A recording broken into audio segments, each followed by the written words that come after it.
fait partie des gens qui ont été influencés par les événements de 1968 où il y a eu un engouement pour la terre, aux choses beaucoup plus simples, au refus de la société de consommation.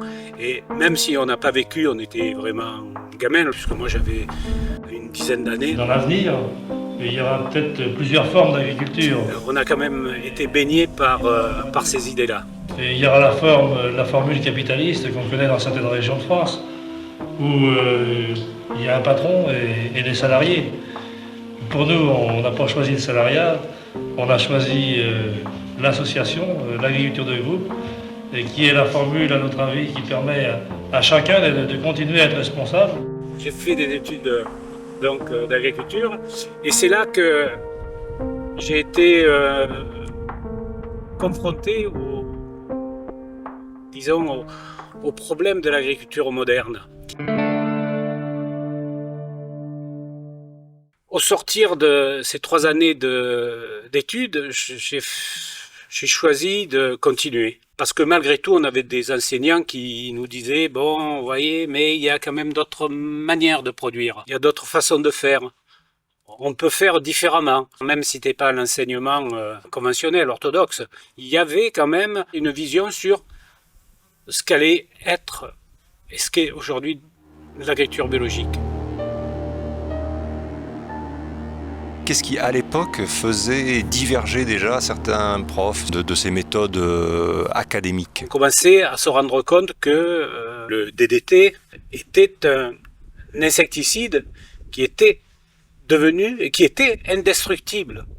Et que des populations qui n'avaient jamais vu un pulvérisateur se retrouvaient à avoir dans leur sang, dans leur corps, des doses massives de ce pesticide qu'ils n'avaient jamais vu. On parlait à l'époque de la pollution par les nitrates. Ça commençait à être un problème pour les eaux. C'est à cette époque qu'on a relevé le taux admissible de nitrate dans l'eau, qui est passé de 20 parties par million, 20 ppm, à 50. Je ne sais pas si vous vous souvenez de la campagne électorale de René Dumont. Et c'est pourquoi je bois devant vous un verre d'eau précieuse, puisque avant la fin du siècle, si nous continuons un tel débordement, elle manquera. En 1974, on se préoccupait uniquement des nitrates dans l'eau. Aujourd'hui, ce sont les pesticides qu'on a employés pendant toute cette période-là qui se retrouvent dans l'eau. Parce que maintenant, c'est plus que les nitrates. C'est le glyphosate, cet herbicide qui a été mis au point par Monsanto et qui est en train de polluer toutes les nappes phréatiques. Donc je me suis dit, si on n'utilise pas tous ces intrants qu'on nous a appris, donc on doit pouvoir arriver à faire quelque chose. Et c'est là que j'ai rencontré une association qui s'appelle Nature et Progrès, dont nous sommes toujours membres tous les deux, et qui avait un cahier des charges pour produire différemment. Cahier des charges avec donc toutes les règles de base, un travail minimum du sol, pas de labour. Pour ma génération, on a toujours vu le tracteur qui remue tout ça, qui va bien profond pour remonter de la bonne terre. C'est pas quelque chose de mauvais, à condition qu'on laboure de façon superficielle, 10 ou 15 cm, 20, c'est le grand maximum. C'est déjà trop labourer à 20 cm. Simplement, lorsque vous labourez à 20-25 cm, vous remontez à la surface des organismes qui ont l'habitude de vivre en profondeur et vous mettez en profondeur des organismes qui ont l'habitude de vivre en surface à l'air. Compense donc cette maltraitance du sol par un apport d'engrais chimiques. Il faut savoir qu'aujourd'hui on a augmenté de plus en plus la puissance des tracteurs. Donc on est passé de tracteurs qui faisaient 50-60 chevaux à 2 roues motrices à des tracteurs qui font 100, 150 chevaux, 4 roues motrices, et c'est plus des bissocs qu'ils ont derrière, c'est 10, 15 socs, et on ne laboure pas à 20 cm, on descend à 30, 40 cm. La matière organique est en surface. Essentiellement, lorsque vous faites des labours aussi profonds, vous diluez l'humus. L'humus, c'est la cohésion du sol, c'est la colle, on va dire. Avec l'argile, c'est eux qui collent les agrégats et qui font les mottes, les petites mottes, les grosses mottes, ce qui permet à l'eau, à l'air, toujours pareil, de pénétrer le sol. Si vous avez un sol qui n'a plus d'humus et qui n'a plus d'argile, ce sont les colloïdes du sol, on appelle ça, vous avez un sol qui est mort, stérile, c'est le désert, c'est le sable.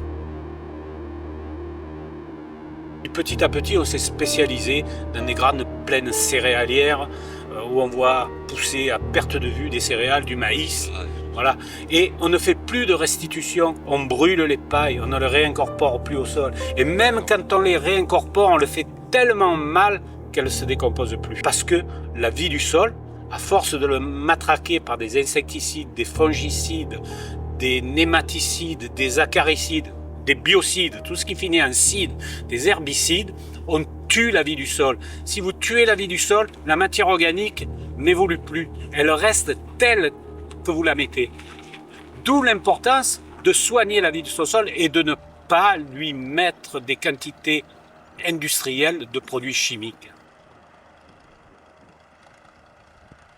Bourguignon et son épouse, deux agronomes qui défendent la bio depuis des années. Le vigneron les avait appelés en leur disant « Je ne sais pas, mes vignes, ça va pas, mon vin, ça va pas, il n'a plus le goût du terroir comme il avait auparavant. » Et Bourguignon va faire son profil cultural, descendre dans la tranchée, regarde les racines des vignes et on voit, mais alors c'est net, au niveau de la roche-mère, qui sont des schistes, donc c'est une roche très fracturée, dans laquelle la vigne doit plonger, les racines doivent plonger. Parce que les vignes plongent dans les roches-mères sans problème. La moindre interstice, la moindre faille, la racine pénètre, et c'est ce qui fait le terroir d'un vin, c'est la roche-mère. Et lui disait, j'ai perdu le goût de mon terroir. Eh bien, on voit ces racines s'arrêter au niveau de la roche-mère, ne pas descendre, être à l'horizontale, voire même remonter en surface.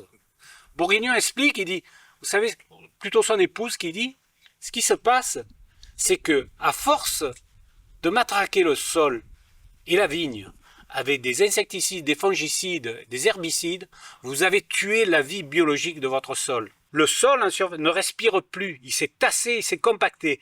Et l'eau ne descend pas vers le bas. Ce qui fait que les racines, pour respirer, sont obligées de remonter à la surface.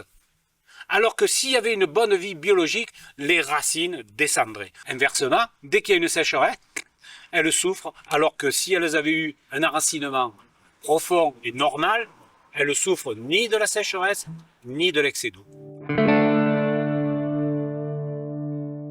On est en pleine crise.